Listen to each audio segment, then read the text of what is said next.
자, 오늘도 역대기하 7장 보겠습니다. 역대기하 7장 13절 14절입니다. 제가 읽습니다. 혹시 내가 하늘을 닫아 비를 내리지 아니하거나 혹시 메뚜기들에게 명령하여 땅을 삼키게 하거나 혹시 내 백성 가운데 역병을 보낼 때에 내 이름으로 불리는 내 백성이 자기를 낮추고 기도하여 내 얼굴을 구하고 자기들의 악한 길들에서 떠나면 그때 내가 하늘에서부터 듣고 그들의 죄를 용서하며 그들의 땅을 고치리라. 아멘. 자, 오늘은 여기서 13절에 역병이라는 말이 눈에 띕니다. 지금 우리가 이 코로나 바이러스 이 전염병으로 온통 힘듭니다. 그래서 오늘 제가 역병이라는 제목으로 여러분에게 말씀을 드리도록 하겠습니다. 오늘 아침 8시 40분 기준으로 했을 때 우리나라의 코로나 바이러스 확진자 수는 8,086명입니다. 8,000명이 넘은 거죠. 그리고 사망자 수는 75명이 되었습니다. 이 코로나 바이러스가 우리의 삶을 굉장히 불편하게 만들었습니다. 달라지게 만든 게 많죠. 예를 들면 그 사회적 거리두기라는 말 들어보셨어요? 저는 전에 이런 말 들어보지 못했는데 지금은 계속 이 말을 언론에서 떠들고 있어요. 사회적 거리두기. 자꾸만 사람 접촉하지 말고 거리 두라는 거죠. 그래서 저도 어떻게 했냐면 오래간만에 만나기로 했던 사람들이 있어요. 근데 이런 사람들과의 만남을 벌써 취소하거나 또는 연기하거나 이렇게 한 경우도 있어요. 밥 한 끼 먹기도 얼굴 마주대하고 밥 한 끼 먹기도 이렇게 쉽지 않은 그런 시절이 된 거예요. 상당히 불편하죠. 또 학교는 어떻습니까? 글쎄 애들은 좋아할지 모르지만 개학이 연기됐죠. 그래서 지금 예정된 거는 이제 3월 23일로 보통 3월 초면 다 새 학기가 시작이 되는데 3월 23일로 연기가 된 상태고 이것도 또 더 연기할지를 검토 중이다. 이렇게 이제 얘기도 나오고 있습니다. 그리고 직장들은 어때요? 다 그렇진 않지만 어떤 직장들은 자택근무를 하는 그런 직장들도 생겼어요. 그리고 또 어떤 직장들은 사람을 많이 상대하는 경우에는 이렇게 그 직원들이 일부러 사람이 많이 모이는 곳에, 그러니까 자기가 돌봐야 될 아이들이 많다든지 그러면 사람을 많이 접촉하는 곳에 가지 못하게 하는 그런 직장도 생기고 있어요. 그리고 좁은 사무실을 통해서 일하는 예를 들면 얼마 전에 그 신도림에서 콜센터 거기서 확진자가 많이 나왔잖아요. 그래서 이런 곳은 이제 격주로 출근해서 전화 받고 이렇게 하는데 한 칸 건너 한 칸씩 사람이 앉아가지고 업무를 하도록 보게 하는 그런 일도 생기고요. 그 다음에 이제 운동 경기는 어떨까요? 그런 얘기도 접했어요. 운동 경기도 관중 없이 선수들끼리만 한대요. 진짜 재미없는 경기죠, 그거. 그리고 올림픽, 일본 올림픽은 정말 할 수 있을지 지금 이런 상황이 돼버렸어요. 그리고 또 거리 집회 어때요? 그렇게 시끄럽게 이제 거리에서 나가서 하던 것도 지금은 많이 조용해졌어요. 그리고 교회 모임 어때요? 다 이제 온라인으로 대치되는 그런 분위기가 되었어요. 이게 코로나 바이러스가 우리 교회도 영향을 미쳤어요. 그래서 저희 교회도 어떻게 하냐면 정부에 협조하는 그런 차원에서 지난 몇 주 동안 교회 경배를 드리지 못하게 됐어요. 제가 군대 생활 이후로 군대 때 주일날 이렇게 예배당에 못 간 적이 있거든요. 근데 군대 생활 이후로 제 생애에서 이렇게 교회 성도들하고 같이 정상적으로 예배를 드리지 못하는 게 이게 이제 처음 겪는 일인 것 같아요. 여러분들은 어떤지 모르겠어요. 여러분들에게도 처음이죠? 이런 일들이 우리에게 주어지고 있어요. 교회 임무 중에 가장 중요한 게 뭐죠? 경배예요, 경배. 전도도 경배자를 모으는 거고, 선교도 경배할 수 있는 교회를 세우고 경배할 수 있는 사람들을 모으는 거고, 교육도 결국은 더 잘 경배하는 삶을 살도록 하기 위해서 말씀 교육을 시키는 거고, 이 경배가 상당히 중요한 거예요. 그리고 교회가 누릴 수 있는 복 중에 가장 큰 복이 뭐냐? 역시 경배예요. 그러냐면 이 경배로 교회가 같이 나가면서 하나님을 만나면서 그 하나님의 다뤄주심, 우리를 건드려주심, 우리를 이렇게 은혜로 이끄시는 거, 이런 것들을 우리가 경험할 수 있거든요. 그래서 이게 교회가 누릴 수 있는 것 중에 큰 복이 경배라는 거죠. 그런데 이런 경배를 드리지 못하다 보니까, 같이 모여서 경배하지 못하다 보니까 교제도 얼어버려요. 여러분 어떻게 요즘 지체들하고 어떻게 잘 밥 한 끼라도 만나서 먹을 수 있습니까? 이게 참 어려운 거죠. 그 교제도 어려워지고, 교제뿐만입니까? 우리 금요일 날 저녁에 모여서 기도 모임 하는 것도 지금은 중단됐고, 이제 개인적으로 가정별로 알아서 기도하는, 그렇게 바뀌었고요. 함께 팀 이뤄서 전도하는 건 어때요? 이거 전도 생각도 못하는 지금 시절이 돼버렸죠. 그리고 마스크 쓰고 다가가는 것 자체가 다른 이들에게 지금은 불쾌한 그런 시절이 돼버리고 말았어요. 지금 우리가 이렇게 살아가는 게 많이 이 코로나 바이러스로 인해서 바뀌었다는 거죠. 저는 이 상황을 보면서 굉장히 답답함을 느끼는데, 저만 그런 겁니까? 여러분은 어떻습니까? 여러분도 불편하죠? 정말 답답할 거예요. 정부가 온라인 예배를 드리라고 하는데, 사실 예배가 뭔지는 알고 그런 얘기를 하는 건지, 그런 생각이 들 때가 있어요. 머리만 커지고 입만 산 그런 교인들이 있습니다. 이런 교인들은 인터넷을 여기저기 들쑤십니다. 그래서 자기가 좋아하는 취향의 설교를 듣습니다.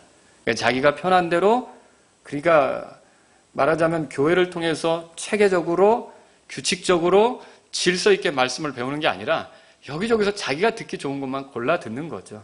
자, 그리고서는 어때요? 다른 이들과 전혀 조화를 이루지 못하는 사람이 있어요. 왜 그러느냐?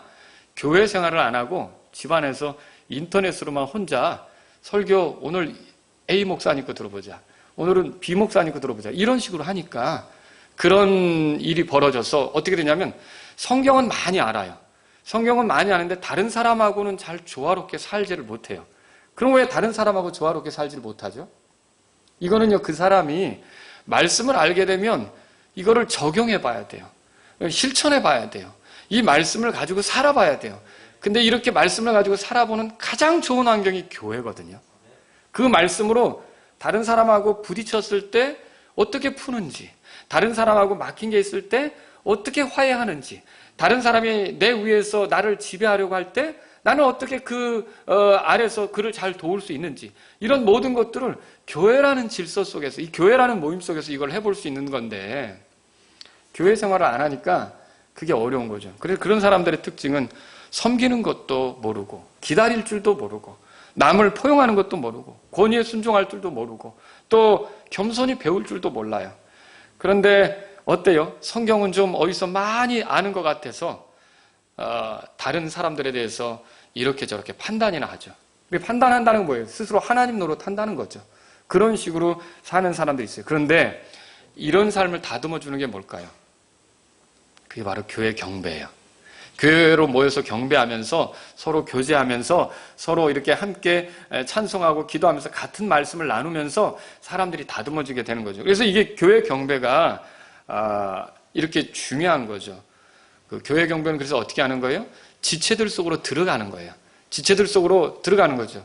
근데 지금 우리가 이렇게 떨어져 있는 상태에서는 말씀은 접할 수는 있지만 어떻게 지체들하고 어우러지는 그런 정말 생동감 있는 경배가 어떻게 가능하냐는 거죠. 저는 때때로 여기서 서서 찬송을 부를 때 여러분의 찬송 모습을 보면서, 찬송 부르는 모습을 보면서 마음이 뜨거워질 때도 있고, 또 나 혼자 믿음 생활하는 게 아니라 이렇게 주님께서 구원받은 성도들을 더해주셨다는 사실로 인해 제가 그 큰 감사를 느끼면서 마음이 새로워지는 경우도 있고, 또 전혀 그럴 것 같지 않았던 어떤 분들이 말씀에 반응해서 이제 아멘 하면서 움직이기 시작하고, 또 이렇게 할 때 더 열심히 주님을 섬겨야 됐다는 뜻도 이렇게 새로워지는 경우도 있고요. 이게 그러니까 교회를 통해서 알게 되는 그런 경험이거든요. 근데 이 교회를 가볍게 여기면 사람이 변하지 않는 거예요. 말씀을 아무리 들어도 그 이론으로는, 그래서 머리가 크고 입만 산다고 제가 얘기를 한 거예요.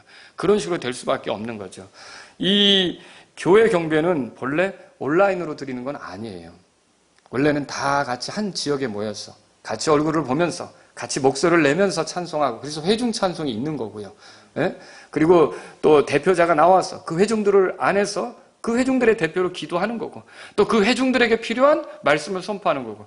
그래서 온라인으로 경배라고 하는 거는 사실은 적절한 그런 교회 경배 방법은 아니라는 거죠. 이거는 부득이하게 교회에 올 수 없는 형편, 몸이 아프거나 거리가 멀리 있거나, 그래서 이 경배에 참여할 수 없거나, 또는 뭐 이렇게 재난 상황, 이럴 때 어쩔 수 없이 이런 걸 갖는 거지. 이게 이제 온라인 경배가 무슨 하나의 이게 대세가 되는 것처럼 생각하면 절대 안 된다는 거죠. 그래서 제가 지금 이 경배를 섣불리 이렇게 여러분하고 같이 이렇게 하지 못하고 말씀만 전한다고 한다는 그런 의미도 여러분이 이해해 주시면 좋겠어요. 왜 목사님은 말씀만 전할까? 이렇게 또 오해하시는 분도 있는데, 원래 제가 성경에서 발견한 건 경배라는 건 다 같이 모여서 함께 하나님을 찬양하고 하나님을 높이고 함께 이렇게 나아가는 것이다 라는 것을 제가 믿기 때문에 이렇게 하는 거라는 거죠. 근데 이 기간 중에 여러분에게 나타날 수 있는 현상이 두 가지가 있어요. 그 중에 하나는 편하다. 교회 안 가고도 신앙생활 가능하구나. 불편한 사람들 얼굴 대할 필요도 없이 온라인으로 말씀 듣고 온라인으로 헌금 보내고,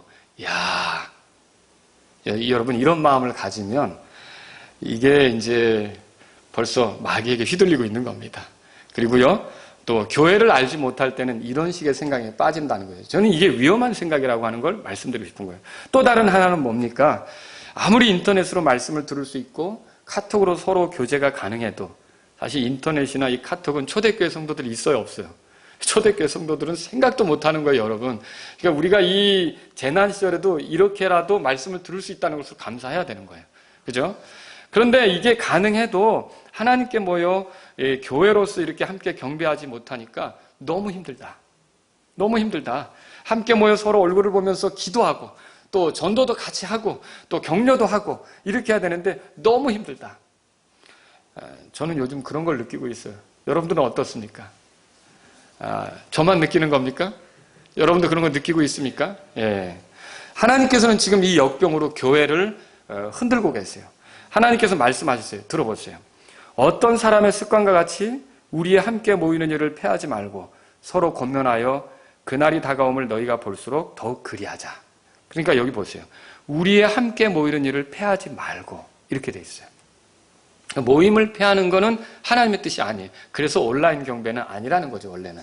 어떻게 해서든지 모여야 되는 거고, 부득이하게 같이 못할 때 온라인으로 이렇게 그 말씀을 같이 나누고 그 상황이 어떻게 전개되는가, 그 예배가 어떻게 드려지는가 보기 위해서 접하는 거라는 거죠. 자, 그런데 지금 이 어려운 상황 속에서 우리가 절박하게 원하는 바가 뭐예요? 어수선하게 코로나 바이러스가 이 땅에서 사라지고 우리가 정말 하나님께 이전처럼 자유롭게 나아가 경배하게 되는 거, 우리 다 같이 그렇게 모이는 거, 이런 거 원하는 거 아닙니까? 저는 역병이 사라졌을 때 여러분들이 뭘 하길 원하시는지 묻고 싶어요. 앞으로 역병이 사라진다면.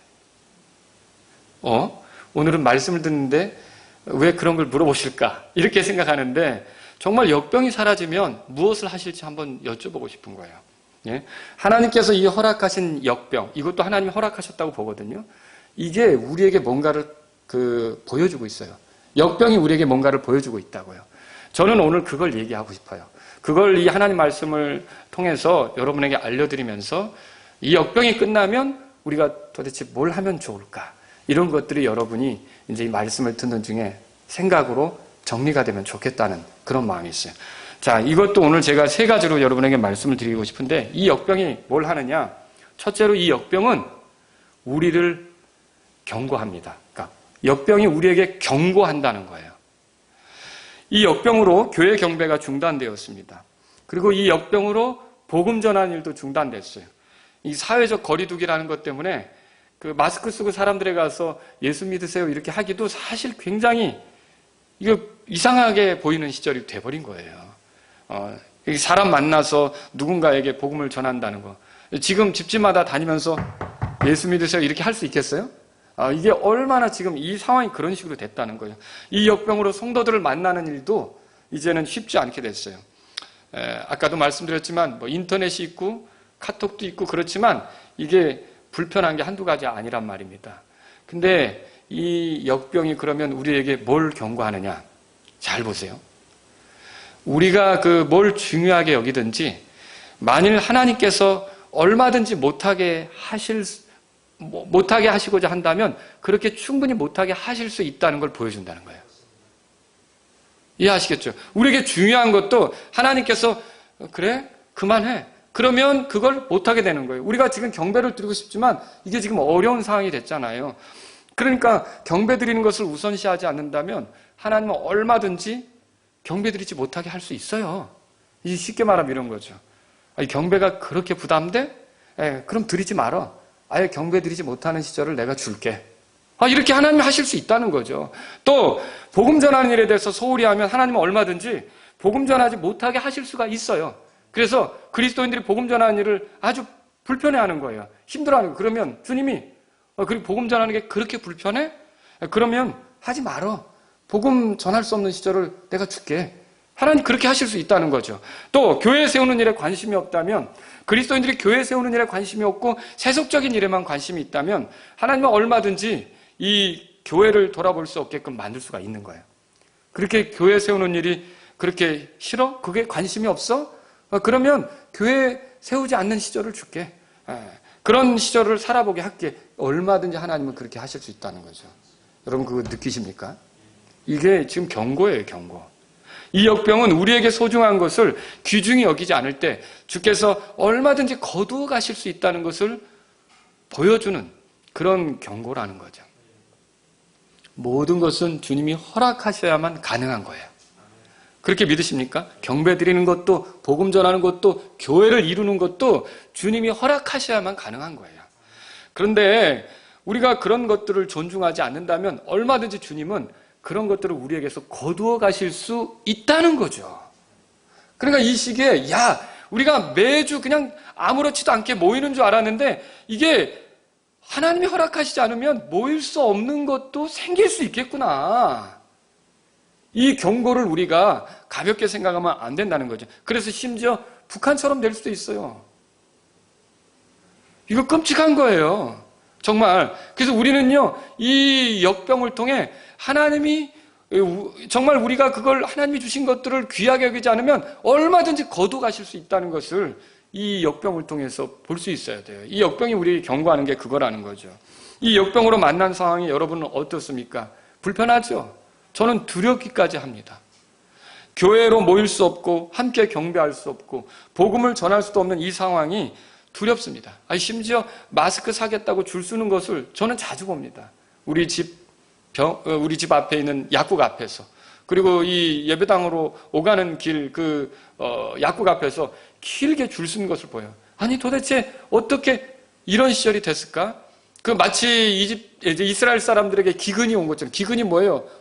충분히 먹을 거 구할 수 없는 거잖아요. 그런 것처럼 마스크를 제대로 구할 수 없어서 이렇게 줄을 서야 하는 시절이 오다니. 저는 이게 두렵습니다. 이게 그냥 그리스도인들은 볼 일이 아니라는 거죠. 또 뭔가 오래전에부터 만나고 싶었던 사람이라 약속까지 해놨는데 그런 약속을 다 취소하고, 또 어떤 사람에게는 연기하고 이렇게 하는데, 이런 걸 보면서 우리가 마음대로 뭔가를, 사람도 못 만난다는 것 때문에 이게 두렵습니다. 여행 계획이 있었던 사람들은 어떨까요? 다 취소할 거 아닙니까? 지금 누가 돌아다니겠어요? 이런 시절이 된 거죠. 여러분, 하나님께서 주신 것들을 가볍게 여길 때 하나님께서는 얼마든지 거둬 가실 수가 있습니다. 치우실 수가 있단 말이에요. 이렇게 몇 주 경배 드리지 못하면서 저는 저 북한 사람들을 좀 생각해 봤어요. 그 생각이 들더라고요. 가만히. 북한에도 그리스도인이 있잖아요. 근데 그리스도인들이, 북한의 그리스도인들이 공식적으로 드러난 그런 북한 정부하고 결탁된 거 말고, 정권하고 결탁된 거 말고 순수하게 믿음을 유지하는 그런 교회들, 그래서 드러내놓고 예배드리는 그런 교회가 있습니까? 그런 교회가 없죠. 아마 숨어서 소수의 몇 사람끼리 모임을 갖는 게 전부일 거예요. 그리고 마음껏 큰 찬송을 부를 수 있습니까? 우리는 이런 상황에도 아까 큰 찬송을 불렀는데, 북한에서 우리 예배드립시다 동무들 오시라요, 찬송가 22장 펼치시라요 하면서 이렇게 부를 수 있겠냐고요. 못하겠죠. 그리고 거리에서 전도지 나눠주는 건 어때요? 그거 북한에서 생각할 수 없습니다. 동무 뭐 나눠주고 있쇼 하고, 이 반동 분자가 당장에 어떻게 되겠죠? 이게 어떻게 거기서 가능하겠어요? 자, 그들은 이렇게 엄두도 내지 못하는 경배를 우리는 매주 자유롭게 드렸어요. 근데 그거 얼마나 귀하게 여기셨습니까? 북한 사람들은 꿈도 꾸지 못하는 거리 전도를 우리는 원하기만 하면 얼마든지 할 수 있었어요. 근데 우리는 그것을 얼마나 자유롭게 여겼습니까?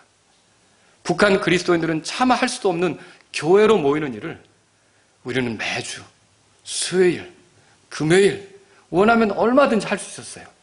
근데 여러분 이게 얼마나 우리가 이걸 귀하게 여겼습니까? 북한 그리스도인들은 할 수 없는 선교사 지원. 북한 그리스도인들이 선교사들에게 후원금 보내는 것 같아요. 북한 그리스도인들이 또 교회 개척을 위해서 후원하는 것 같아요. 그들은 생각할 수도 없는 일인데 우리에겐 그런 기회들이 있잖아요. 이런 기회들을 얼마나 소중하게 여겼습니까?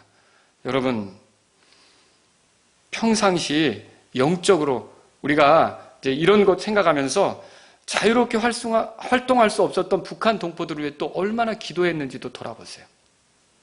어둠의 땅에 있는 그들에게 빛이신 예수님이 선포되도록 얼마나 기도했는지.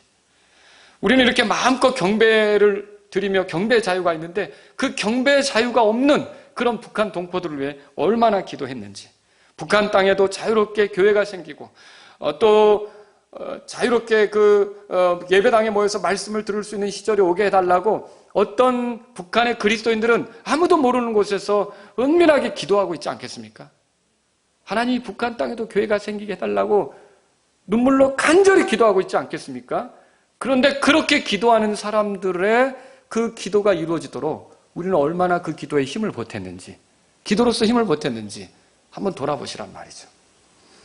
이스라엘 역사를 돌아봅시다. 하나님을 섬기는 것에 대해서 가볍게 여길 때 그들은 하나님을 섬기는 기회를 잃어버렸어요. 그러니까 이 하나님 대신 우상을 섬기고 이방 민족의 신들을 끌어다가 그 신들에게 경의를 표하고 섬길 때 하나님께서는 어떻게 했냐면 그들이 그 이방 민족들에게 압제를 당하도록 만드셨던 거예요. 그리고 그들이 하나님의 성전을 찾지 않고 자꾸만 산당들로 다니며 우상들을 섬기고 이렇게 할 때 하나님은 권면해도 듣지 않자 그들에게 어떤 결정을 하셨냐면 심지어는 성전이 허물어지기까지도 만들어 버리셨어요. 여러분, 이스라엘 남자는 1년에 3번 성전으로 나가야 돼요. 그죠? 그런데 무려 70년 동안이나 그 누구도 성전에 나갈 수 없었던 시절이 있었어요. 그때가 언제입니까? 바벨론으로 포로로 끌려갔을 때 아닙니까? 저는 이제 그들의 마음이 어땠을까를 좀 이해할 수 있을 것 같아요. 그 이스라엘 유대인으로서 성전에 나가야 되는데 나갈 성전도 없고 무너져 버렸으니까 하나님께 희생도 드릴 수 없고 모든 그 거리도 너무 멀고 포로 생활을 하고 있으니까 그랬을 때 그래도 하나님을 생각하고 하나님에게 그 경의를 표했던 그 유대인들 그들 마음속에 얼마나 마음에 미어지는 것이 있었을까? 그 성전에 나아가지 못하는 것, 하나님을 경배하지 못하는 것에 대한 안타까움이 있었을까? 여러분 상상할 수 있겠습니까? 하나님께서 우리에게 주신 것들을 귀하게 여기지 않을 때 잃어버릴 수 있다는 걸 알아야 돼요. 이 역병은 우리에게 그걸 말하고 있어요. 건강, 배우자, 자녀들, 지위, 물질, 자유, 무엇이든지 그렇습니다. 이 경배 드릴 수 있는 기회 가볍게 여기면 여러분 잃어버립니다. 복음 전할 수 있는 기회 가볍게 여기면 지금 복음 못 전하잖아요. 전하기 어렵잖아요. 잃어버릴 수 있습니다. 이 경고를 받으셔야 돼요. 교회로 모이는 것을 가볍게 여기고 교회 세우는 것을 가볍게 여기면 여러분 이 기회 잃어버릴 수 있습니다. 그러니까 우리가 이 경고를 받아야 돼요. 이 역병의 경고 앞에서 여러분은 어떤 마음이 생기고 있습니까? 하나님이 주신 것들을 소중히 여겨야겠다. 이 북한 사람들은 누리지도 못하는 것을 우리가 누려왔는데 매주 그렇게 누리니까 그게 그냥 아무렇게나 우리에게 온 것처럼 가볍게 생각했는데 그게 아니었구나. 이게 정말 소중한 거였구나. 그래서 하나님 이 역병이 물러가게 하시면 주님을 경배하는데 더 최선을 다하겠습니다. 하나님 이 역병을 거두시면 복음 전하는데 더 열심을 다하겠습니다. 하나님이 이 역병을 치우시면 교회를 세우는데 뛰어난 사람으로서 더 부지런히 활동하겠습니다. 여러분 이런 마음이 우리에게 있어야 되지 않겠습니까? 이런 기도가 우리에게 있기를 바랍니다. 두 번째로 드리고 싶은 말씀은 이 역병은요 우리에게 하나님의 은혜를 가르칩니다. 이 역병이 우리를 훈계하는 거예요. 하나님의 은혜를 가르치는 거죠. 경배 드리는 것도 하나님께서 허락하시지 않으면 드릴 수가 없구나. 공감하십니까? 복음 전하는 것도 하나님께서 막으시면 할 수가 없구나. 교회 세우는 일도 하나님께서 그 기회를 걷어가시면 할 수가 없구나. 그동안 우리가 경배하고 복음 전하고 교회 세우는 기회를 가졌던 것은 하나님께서 우리에게 허락하신 은혜 때문에 가능했구나. 그 하나님의 은혜로 지금 신앙생활을 해온 것인데 나는 어떻게 그 은혜를 지금 이렇게 가볍게 여기고 살았을까?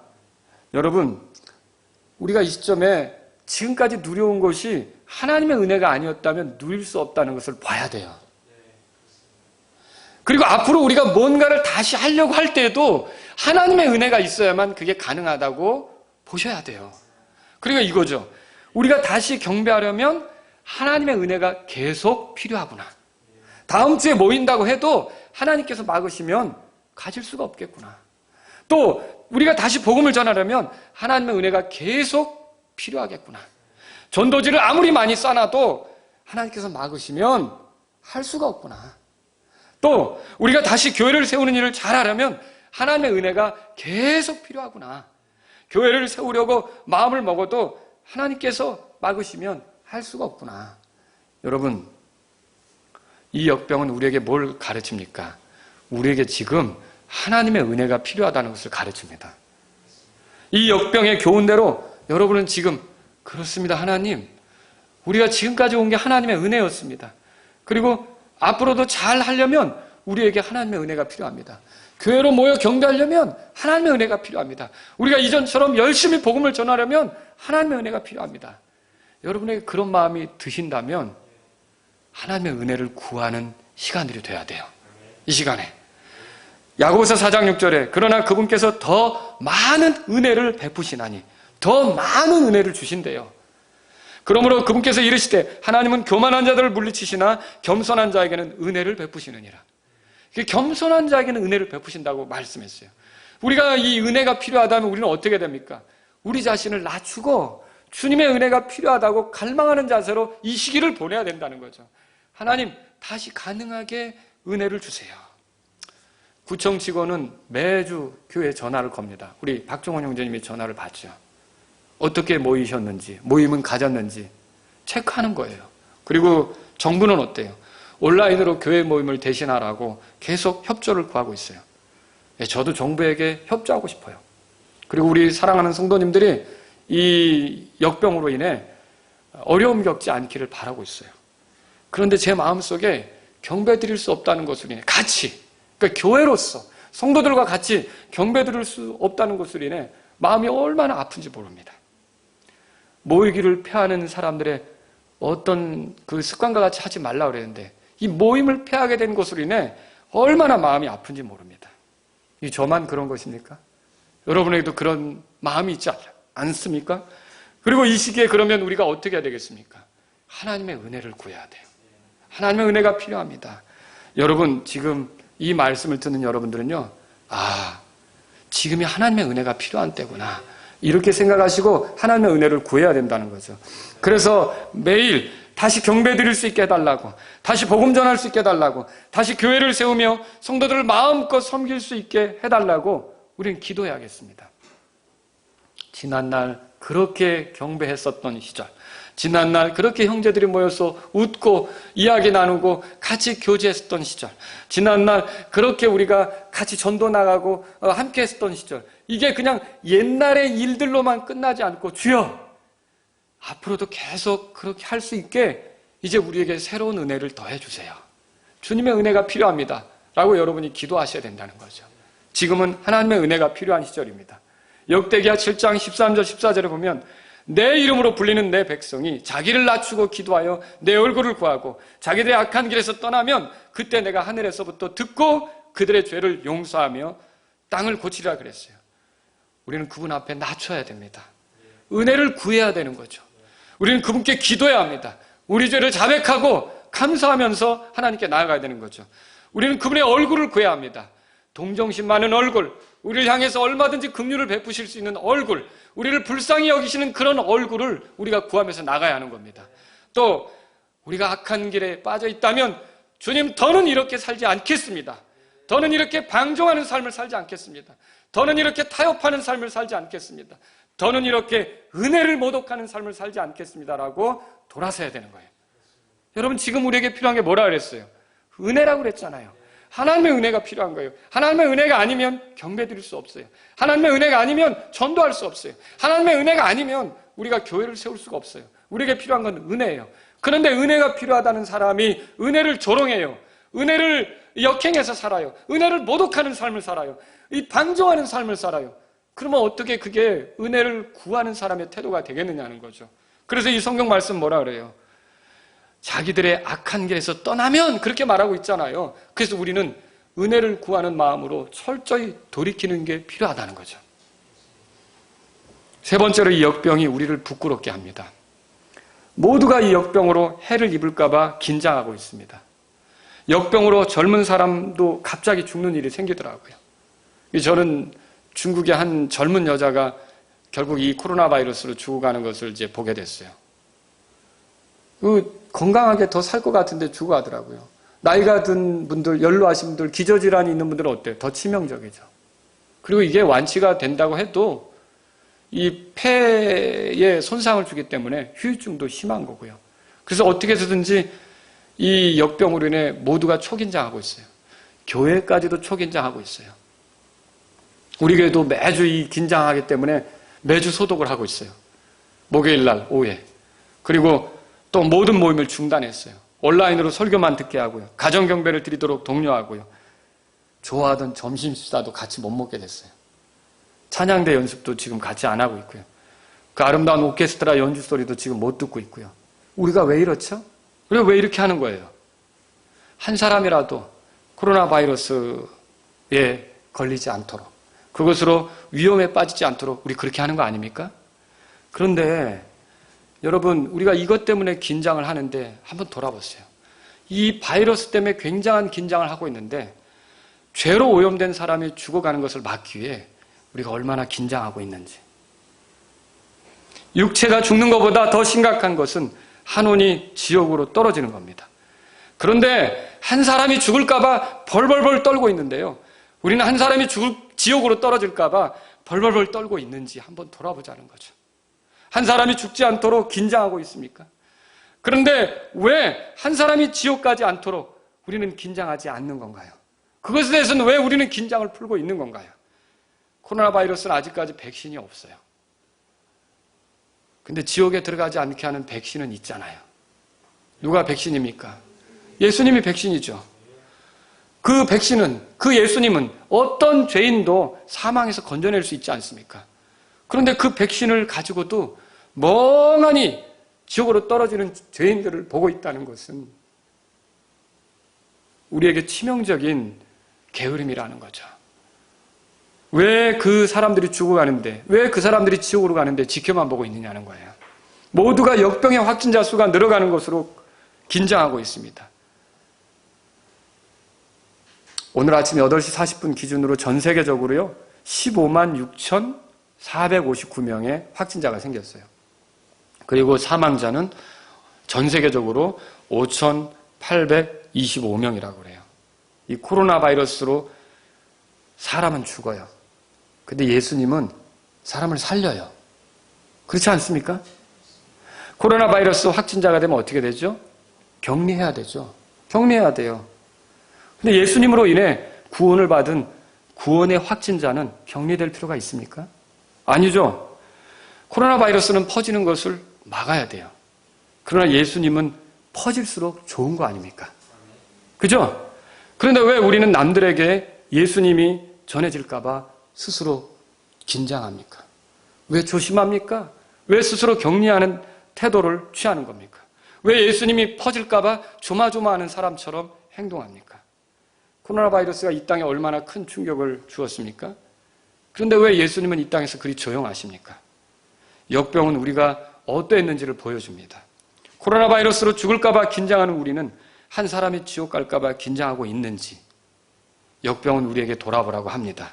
코로나 확진자들로 인해 코로나 바이러스가 퍼져나가는 이 상황을 보면서 복음의 확진자들은 왜 그렇게 잠잠한지 한번 돌아보라고 우리를 책망하고 있습니다. 코로나 상황판을 저는 들여다보고 있어요. 코로나 상황판이라고 있어요. 전국의 확진자가 어떻게 되고 얼마가 사망했고 전 세계적으로 어떻게 됐고, 자, 거기는 그 코로나 바이러스에 확진된 사람들이 수가 늘어가고 있어요. 점차적으로. 그런데 복음으로 예수님을 믿게 될 사람들의 수가 더 늘어나야 되는 거 아닙니까? 근데 왜 복음을 받은 사람들은 스스로 자가격리하듯이 예수님을 전하는데 쭈삣쭈삣한 거예요. 용기를 내지 못하는 거예요.